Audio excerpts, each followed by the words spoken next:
This is, I can't get this mic to work. Okay, this is called Sticking Point, or Oh Fred. Actually, I'll tell you all about it afterwards, but my dog, I know you're going to think it's very strange, but my dog was the beginning of this song. When the sticking point comes, you pin it to my pain. I cry out loud, but you smile and do it again. To me, to us, to you, to them, over and over again. Oh yeah, you do. You make me want to hide, to lick the wounds after you're defined. You've hurt me more than you know, and more than I'll ever show. And the worst part of all is you don't care. I always heard no way of it. Don't hang around when folks want you dead. And that's just what I plan to do. There comes the weird part. Find family, you got that friend. Oh friend, did you not know about your neighbor?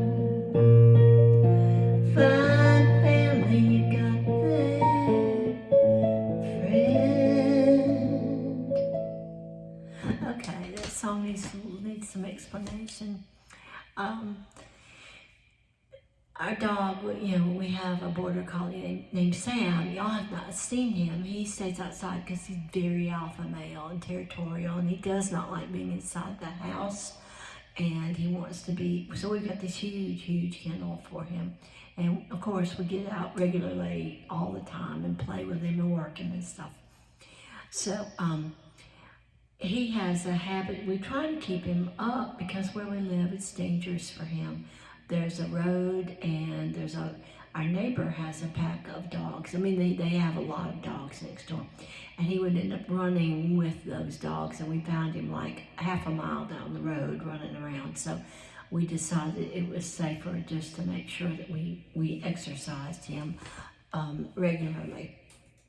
So anyway, but occasionally when we're out working with him, he would disappear a little bit, and we'd have to whistle. He responds to whistles, and we've got vibration collar on him, not a shock collar, it just vibrates, and that's a sure way to get him back. And so he came back, and so I wondered, one day we were visiting at the neighbors, we were over there, and they just had a load of puppies.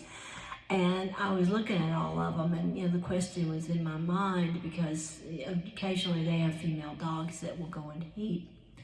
And I thought, I wonder.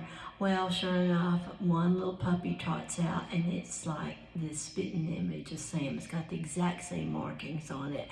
And I looked at it, and I told Dale, I said, oh no, look at that. What if we got here? And so that's the joke. It was, like on Rowan and Martin's Laugh-In, they had that segment where it was the Farkle family, and all the children looked like the neighbor who had unmistakable features, red hair and black glasses. Even the baby had the red hair and glasses. So, and that was the joke.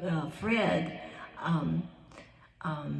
it was Ferd Burfel was the neighbor, and Fred Farkle was the man, but none of those kids were his. So I mean, y'all know that. I hate to explain the obvious, but for those of you that don't. And so the joke was always Ferd, the redhead guy with the black glasses, would come over and say, fine family you got there, Fred, but all those kids were his. And so, I was thinking that with my dog, and then, so that just got stuck in there. The rest of the song is basically a totally different issue. It's, I know, they don't really go together, do they? But I put them together. It's basically about, the songs I write, emotional pain from someone else, and they find a way to hurt you no matter what you do. And I mean, I sound like such a victim here, and I'm not. I promise you, I'm not.